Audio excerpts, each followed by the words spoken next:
No town married her because she wore men's clothes. A lawman bought her freedom. The auction started at 9 in the morning, and nobody bid. That's the part people forget when they tell the story now. They remember the part where I stepped up. They remember what I said to Harlan Grubb and what he said back and how that ended. But they always started in the middle, like most people do with things that embarrass them. They skipped the part where 40-some citizens of Delwood, Wyoming Territory stood in the October cold and watched a woman's property go up on the courthouse steps, and nobody opened their mouth. I was leaning against the post office wall across the street. I'd ridden in the night before on county business. A disputed cattle claim up near the Grable that wasn't my jurisdiction, but the sheriff had asked, and I didn't have grounds to refuse. I wasn't planning to stay. I had my horse behind the livery, my saddlebags packed, and I was waiting on a bill of lading that the postmaster kept telling me was on the next stage. So I watched. The woman standing beside the auctioneer's table was named Calla Birch. I didn't know that yet. What I knew was that she was maybe 35, wearing a canvas duster that had been a man's once, boots run down at the heel, her hair cut short the way you might cut it if you had no one to help you pin it. She was watching the crowd with the flattest eyes I'd seen on a person in some time. Not angry, not ashamed. Just watching, the way you watch a thing you've already decided about. Grubb was the county land agent. Fat man, neck like a sow's, the kind of red in his face that doesn't come from sun. He was reading off the parcel from a paper, and his voice kept going up at the end of each line like every sentence was a question he knew the answer to. 40 acres on Bitter Creek. Good grass, he said. Spring-fed water rights, he said. One structure needs work, he said.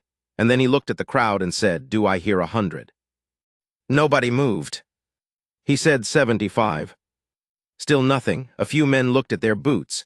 Calla Birch kept watching with those flat eyes. I should say I knew what the silence meant. A woman alone on 40 acres with water rights doesn't generate silence because nobody wants the land. It generates silence because someone already has an arrangement, and bidding against that arrangement has consequences. Grubb's brother-in-law ran cattle on 3 sections just south of Bitter Creek. I didn't know that yet either, but I know the texture of a rigged auction, and that was it. Grubb said 50, and I pushed off the post office wall, crossed the street, and said 110. The silence changed quality. I want to be precise about what I felt in that moment because it wasn't heroism, and it wasn't charity. I was 49 years old. I'd been a deputy marshal for 11 years, before that a stock detective, before that things I don't put in the telling. I had a pension coming that I'd never see the full benefit of because my knees were going, and I knew it. I had a room above a hardware store in Casper that smelled like turpentine, and a cat that belonged to the landlady but had taken to sleeping on my coat. I had nothing to protect and nothing to lose, and I was tired, the particular kind of tired where you stop calculating. Grubb looked at me. He knew who I was. Most county men in that stretch knew who I was, which was not always an advantage. He said, "We have 110 from," he paused, because he didn't want to say the name from the marshal.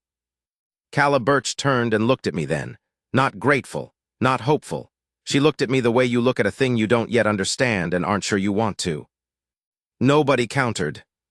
Grubb's neck got redder. He looked around at the crowd, and the crowd gave him nothing. He dropped the hammer. Sold. I paid cash at the table, 2 months' wages, near enough. I signed the transfer papers, and I walked across to her, and I held out the deed, and I said, "Miss Birch," I'd learned her name from the papers, "this is yours." She didn't take it right away. She looked at my hand and then at my face, and she said, "What do you want for it?" I said, "Nothing." She said, "Men don't do nothing for nothing." I said, "I know it, but I'm tired today and it's all I've got." That's the truest thing I said to her in the whole of our acquaintance, and I didn't know it until much later. She took the deed, folded it once and put it inside her duster without looking at it. She said, "I won't be beholden." I said, "You're not, it's your land." She said, "I mean I won't be beholden to you personally. I don't take charity from men and I don't owe favors, and if you think otherwise, you can have the deed back." I looked at her a moment, then I said, "I don't want it back." She studied me, straight-faced, not warming. Then she said, "All right," and walked away. The postmaster never did find that bill of lading. I ended up staying 3 days in Delwood, which turned into a week, because Grubb's brother-in-law, a man named Court Peel, ran 30 head of cattle through Calla's fence the second night after the auction. Not an accident. a statement. And when she went to the sheriff, who was a decent man but understood the arithmetic of the county, he told her it was a property dispute and he'd look into it. I was at the livery getting my horse when I heard about it. From the stableman, who told me with the particular relish of a man reporting trouble he's glad isn't his. I saddled up and rode to Bitter Creek. The 40 acres were flat in the middle and roughed up at the south edge where the creek bent. The house was a one-room cabin with a lean-to added on, the lean-to sagging where a post had rotted out. There was a small corral with 2 horses in it, a dun and a gray, both of them in better shape than the corral deserved. Calla was in the yard when I rode up, nailing a board across the gap in the fence where Peel's cattle had pushed through. She had a claw hammer and she was swinging it with her whole back. She didn't stop when she saw me. She finished the board, stood up, wiped her face with her forearm. I said I heard about Peel's cattle. She said I handled it. I said I know, I'm not here because I think you can't handle it. I'm here because Peel won't stop at cattle. She looked at me a long time. Then she said, I know that too. I got off the horse. I said, you mind if I look at that lean-to?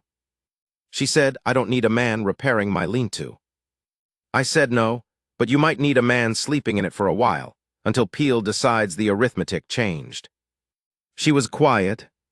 The wind came off the creek and moved her short hair. She looked at the lean-to and then at me and then back at the fence she'd just repaired. She said, you'd sleep in there. I said, I've slept worse. She said, I won't cook for you. I said, I cook my own food. She said, I won't. She stopped. She was looking for what she wanted to say. Then she said, I won't be a wife to you. Not in any of the ways a wife is a wife. I said, I know it. She said, do you? I said, Miss Birch, I'm not a man who needs that arrangement to sleep at night. I'm a man who can't leave a situation that isn't resolved. It's a character flaw my former captain would tell you. I'll fix your lean-to post so the thing doesn't fall on my head, I'll make my own coffee, and I'll be gone when the situation is resolved. That's all.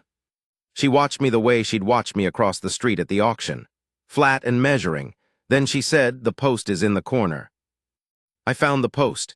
It was half-rotted at the base, which I'd expected. I dug it out and found a sound piece of timber in the woodpile behind the cabin and spent the afternoon setting it. She worked 20 feet away the whole time, mending tack, not watching me, or watching me in the way women do when they're not letting on that they're watching. That evening she made coffee, 1 pot, 2 cups, without comment, and we sat on opposite sides of the lean-to door and drank it while the temperature fell. She said, you were a lawman long. I said, 11 years a marshal, before that other things. She said, what other things? I said, mostly things I got paid to do that I'd do again, and some things I got paid to do that I wouldn't. She said, and which kind is this? I said, this kind I'm doing for free. She almost smiled. It was more like something moved behind her eyes and then didn't quite reach her face. She looked at the dark and drank her coffee. I said, how long have you been here alone?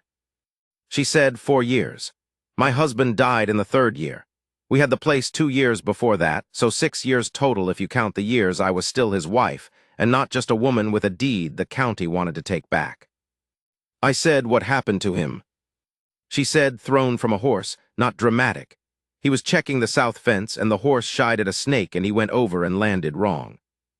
I found him 2 days later. I said, I'm sorry. She said, he was a good man. She said it plain, like a fact, not like grief. Then she said, he's the one taught me to use a hammer and a rifle and a branding iron. He said there wasn't any reason a woman couldn't do those things and a fair number of reasons she should know how. She paused. Most of the town disagreed with him. I said, I can see that. She said, it's not the clothes. People say it's the clothes. It's that I stayed. After he died, most people expected me to go back east or sell or find another husband quick. And I didn't do any of those things, and they can't forgive it.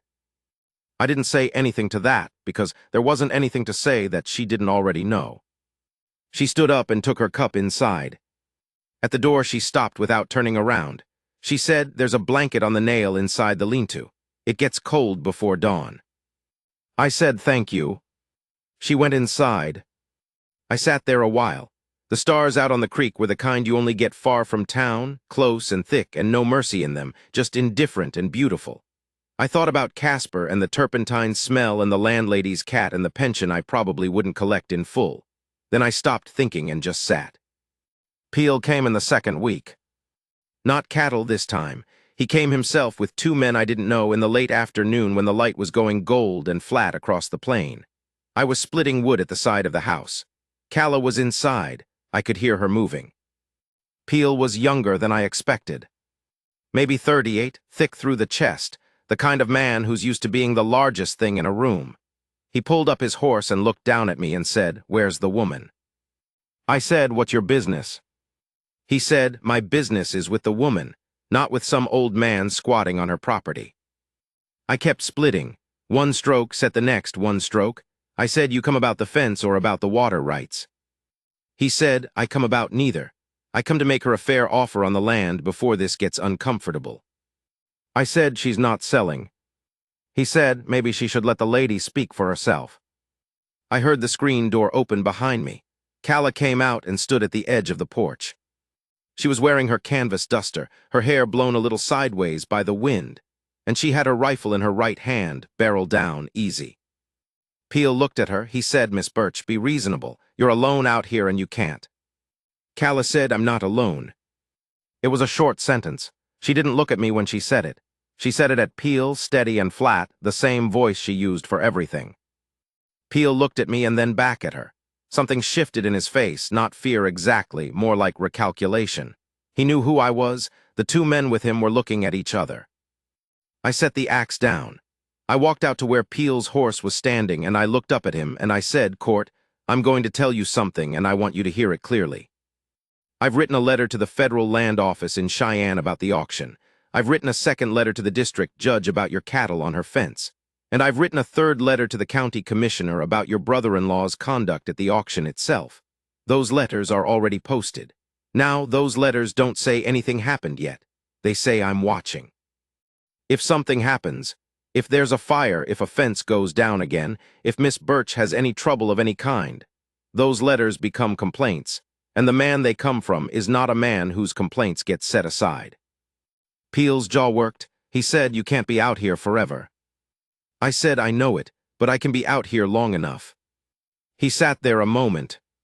Then he reined his horse around and rode out, his two men behind him, and none of them said another word. I went back to the woodpile and finished the splitting. When I came around the side of the house, Calla was still on the porch. She was watching the dust from Peel's horses settle out across the plain. She had the rifle loose in her hand. She said, "Did you actually write those letters?" I said, "Every one." She was quiet, then she said, "Thank you."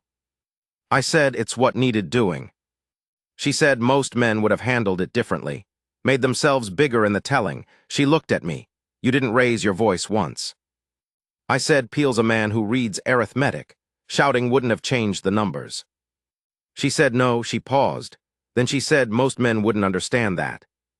I picked up the wood and carried it around to the stack, and I didn't say anything else because I didn't need to.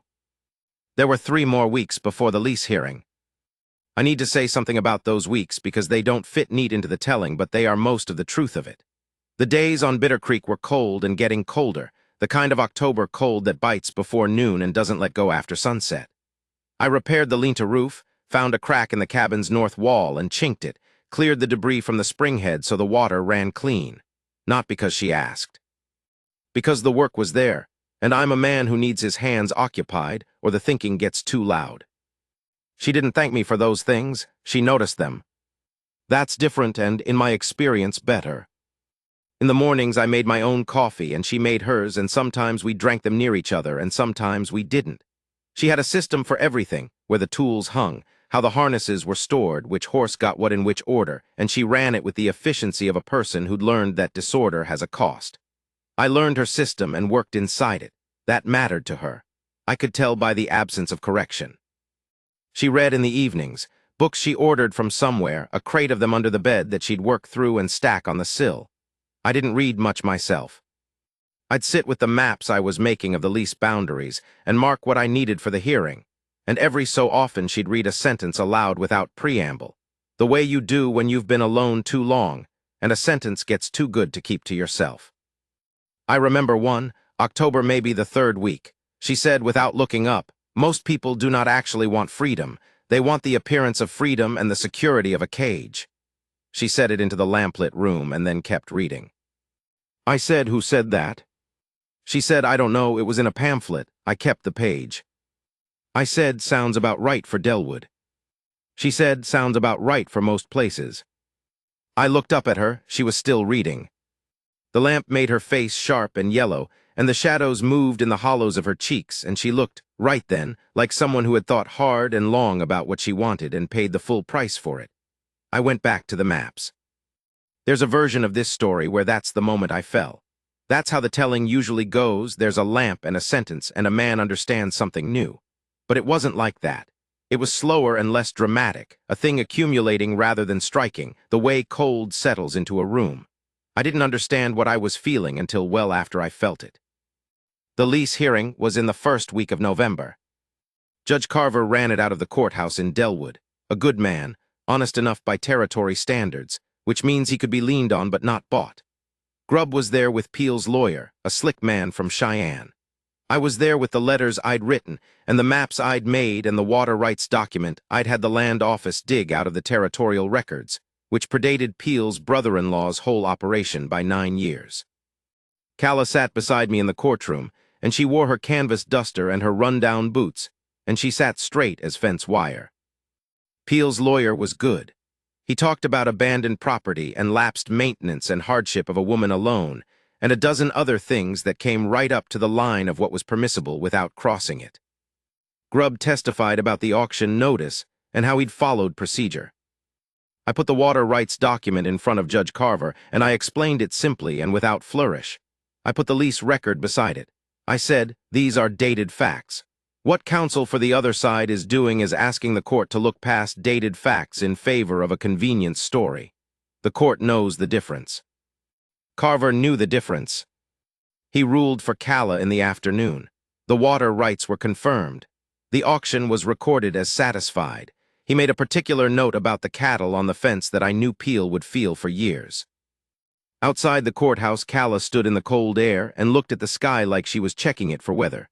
I stood beside her. People moved past us on the steps, most of them not looking at her, a few of the women actually crossing to the other side. She said, "They'll never just let me be." I said no, but now they have to work harder to be difficult, and most people won't work that hard. She said, "Is that supposed to comfort me?" I said, "It's supposed to be accurate." She looked at me then, and she did the thing she'd been almost doing since October, the thing I'd seen coming up behind her eyes for weeks. She let her face do what it wanted to do, which was something private and direct and not performed for anyone. She said, "You could have left after the auction. You didn't have to stay." I said, "I told you, I can't leave a situation unresolved." She said, "That's not all of it." I said, "No, it's not all of it." We stood there in the cold. The wind came down the street and moved the dried leaves along the gutter. She was looking at me the way she looked at things she'd decided about. I'd seen that look on her face for the linta post and the fence board and the cup of coffee she didn't have to make. She said, "What will you do now?" I said, "I suppose I'll go back to Casper. There's a cattle claim I've let sit too long." She said, "Casper?" I said, "Yes." She said, "There's no reason you have to." I looked at her. She said, "I'm not asking you to stay out of need. The situation is resolved, and I don't need a man for the running of this place. I think we've established that." I said, "We have." She said, "I'm saying there's no reason you have to go back to Casper specifically." She said it carefully, like someone laying a plank across uncertain ground and testing it before they put their weight on it. I understood what she was saying. I took a moment with it the way it deserved. I said I wouldn't be easy to live with. She said, "I'm not easy to live with either." I said, "I keep odd hours and I think too much at night." She said, "I read at night. We'd leave each other alone." I said the county would talk. She said, "The county already talks. I've been living with the county talking for 4 years and I'm still here." I said, "I won't ask you to be anything you're not." She said, "I know it. That's why I'm asking." We stood there a little longer. A wagon went by. Somebody's dog barked at nothing down the alley. She was still looking at me, not warm, not cold, just straight. The straightest look I'd seen from a person in a long time, no angle in it. I said, "All right." She said, "All right." That was November. I rode to Casper and squared the cattle claim and cleared my room above the hardware store, which didn't take long because there wasn't much. I left the landlady's cat a piece of dried beef and told it good luck, which I'd never told it before and felt slightly foolish about. I came back to Bitter Creek the second week of November. The dun and the gray were in the corral, smoke from the cabin's chimney, frost on the grass. Calla was in the lean-to sharpening a draw-knife when I rode in, her breath making small clouds in the cold. She looked up, said, "You came back." I said I would. She said, "Men say things." I said, "I know it." She went back to the draw-knife for a moment. Then she set it down and stood up and came to the corral rail where I was tying my horse. She stood close enough that I could see the cold had put color in her face, and she looked up at me with those flat, careful eyes that had been measuring me since October. She put her hand on the side of my face, just her hand open against my jaw. She didn't say anything. She left it there a moment, warm against the cold air, and looked at me like she was making certain of something. I put my hand over hers. She said quietly, "I'm glad you came back." I said, "I'm glad I had somewhere to come back to." We stood like that a moment. The horses shifted. The wind moved across the plain and bent the brown grass and kept going. Then she took her hand back and said, "There's coffee." I said, "I'll get my gear." I got my gear. I put it in the lean-to, which was solid now, the post I'd set in October, the roof I'd patched, the crack chinked. Snug enough for winter if you had a good blanket. I hung my coat on the nail and stood in the cold little space and thought about the turpentine room in Casper, and then decided to stop thinking about it. Outside, Calla was already at the cabin door. She held it open without looking back at me, just held it like a fact, like a door being open was the most natural thing in the world. I went in. The coffee was hot. The lamp was lit against the gray November afternoon. Her books were on the sill, a new one open face down in the way that means she'd been reading it that morning and meant to get back to it. I sat at the table and she handed me the cup, didn't wait for thanks, went to the stove to stir something. The wind found the corners of the cabin and couldn't get in. That was all. That was the whole of it, or the beginning of the whole of it, which is the same thing. There's a version people tell in Delwood now, 20 years on, where I'm a hero who rode in and saved the day, and the woman came to her senses. That's not what happened. What happened is a man was tired of leaving things unresolved, and a woman knew her own mind, and neither of us had anything left to prove. The valley respected her eventually. The water rights helped, and so did the years, and so did what they could see if they looked, which is that the Birch place ran tighter and cleaner than most of the ranches that looked down their noses at it. They still call it the Birch place. She kept her name. I never asked her to change it. That's not the part of the story people find romantic, but it's the part I'm most satisfied with when I think on it. She's out there now, right now, while I'm telling you this. Checking the south fence probably, because there's been weather and the posts on that stretch have always been soft. She'll have her rifle under her arm and her hair cut short and her canvas duster on, and she won't look like what Delwood thinks a woman ought to look like, and she won't particularly care. I'll have coffee ready when she gets back. That's been sufficient for 20 years. I expect it'll go on being sufficient for whatever's left. The lamp's still good. The wind's outside where it belongs. My knees hurt in the cold, but not more than I can manage, and the coffee's hot, and that's not nothing. That's not nothing at all.